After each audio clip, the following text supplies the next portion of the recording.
শিক্ষা সংক্রান্ত আপডেটগুলো পেতে অবশ্যই চ্যানেলটিকে সাবস্ক্রাইব করুন এবং পাশে থাকা বেল আইকনটি ক্লিক করুন। নমস্কার, আপনি দেখছেন এডুটেক তন্ময় চ্যানেল। এক ক্লিকে পঞ্চায়েতের সব শংসাপত্র, লাল ফিতের ফাঁস আর নয়। রাজ্য জুড়ে শুরু কাল থেকেই। দেখুন কি বলা হয়েছে। ইংরেজি নতুন বছরের প্রাক্কালে গ্রাম বাংলার মানুষের জন্য সুখবর এনে দিল মমতা বন্দ্যোপাধ্যায়ের সরকার। ইনকাম সার্টিফিকেট হোক বা ক্যারেক্টার সার্টিফিকেট, এরকম মোট 6টি জরুরি নথির জন্য গ্রামের মানুষকে আর পঞ্চায়েত সদস্যের দুয়ারে বা সংশ্লিষ্ট কার্যালয়ে ছুটে ছুটে হয়রান হতে হবে না। কাল শুক্রবার থেকে অনলাইনে মিলবে এই পরিষেবাগুলি। নির্দিষ্ট পোর্টালে কয়েকটি ক্লিকের মাধ্যমে হাতে চলে আসবে কাঙ্ক্ষিত শংসাপত্র। রাজ্যের পঞ্চায়েত মন্ত্রী প্রদীপ মজুমদার বলেন, অনেক সময় দেখা যায় সাধারণ একটি শংসাপত্রের জন্য চূড়ান্ত দুর্ভোগ পেতে হচ্ছে মানুষকে। পঞ্চায়েত কার্যালয়ে হত্যে দিয়ে পড়ে থাকতে হয় কখনো কখনো। মানুষের এই ভোগান্তি নবান্নের কাছে একেবারেই গ্রহণযোগ্য নয়। এই ধরনের দুর্ভোগ থেকে মানুষকে রেহাই দেওয়ার কথা মুখ্যমন্ত্রী বারবার বলে এসেছেন। তাই এই অনলাইন পরিষেবা চালু করে পরিষেবাগুলি লাল ফিতের ফাঁস থেকে মুক্ত করল রাজ্য পঞ্চায়েত দপ্তর। কোন কোন শংসাপত্র মিলবে অনলাইনে, এর জন্য আবেদনই বা কিভাবে করতে হবে, সাইবার ক্রাইমের থাবা থেকে সুরক্ষিত থাকবে তো সার্বিক পরিষেবা।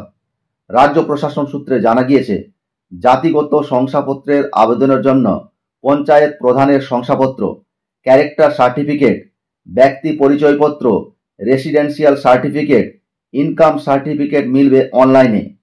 চাকরির ক্ষেত্রে বা উচ্চশিক্ষা ও নানা প্রয়োজনে এসব শংসাপত্রের দরকার পড়ে। এর পাশাপাশি তালিকায় যুক্ত করা হয়েছে ডিস্ট্যান্স সার্টিফিকেটকেও। বিশেষ করে কলেজ ইউনিভার্সিটির পড়ুয়াদের কাজে লাগে এই শংসাপত্র। উদাহরণ দিয়ে এক আধিকারিক বলেন, ধরুন পুরুলিয়ার কোনো ছাত্র কলকাতার কোনো বিশ্ববিদ্যালয়ে পড়ার সুযোগ পেয়েছেন। ওই ছাত্র যদি বিশ্ববিদ্যালয়ের হস্টেলে থাকার জন্য আবেদন করতে চান, সেক্ষেত্রে ডিস্ট্যান্স সার্টিফিকেট দরকার পড়বে। তাই এই সার্টিফিকেটটিও অনলাইনে প্রদানের সিদ্ধান্ত হয়েছে।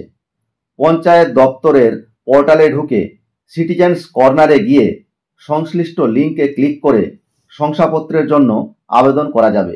নির্দিষ্ট কয়েকটি নথি ও তথ্য আপলোড করলেই মিলবে সার্টিফিকেট।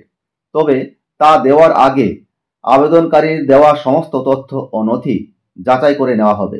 একজনের সার্টিফিকেট যাতে অন্য কেউ ডাউনলোড না করতে পারে তা নিশ্চিত করতে বাড়তি সতর্কতা নেওয়া হচ্ছে। আবেদনকারীকে প্রথমেই দিতে হবে নিজের মোবাইল নম্বর। তার মোবাইলে পাঠানো ওটিপি দিলে তবেই প্রক্রিয়া সম্পূর্ণ হবে। অর্থাৎ এই ব্যবস্থায় একজনের শংসাপত্র অন্য কারো হাতে যাওয়ার কোনো সম্ভাবনা নেই, যদি না সংশ্লিষ্ট আবেদনকারী নিজেই তার মোবাইলে পাঠানো ওটিপি অন্য কাউকে জানিয়ে দেন। প্রসঙ্গত, কয়েক মাস আগেই এই পরিষেবা চালুর বিষয়ে পরিকল্পনা গ্রহণ করেছিল রাজ্য সরকার। নির্দিষ্ট সময়ের মধ্যে কাজ শেষ করে নতুন বছর শুরুর আগেই গ্রাম বাংলার মানুষকে উপহার দেওয়ার সিদ্ধান্ত নিয়েছে তারা। রাজ্য সরকারের অবশ্যই এটি একটি ভালো পদক্ষেপ, যা আপনাদের সাথে শেয়ার করলাম। ধন্যবাদ।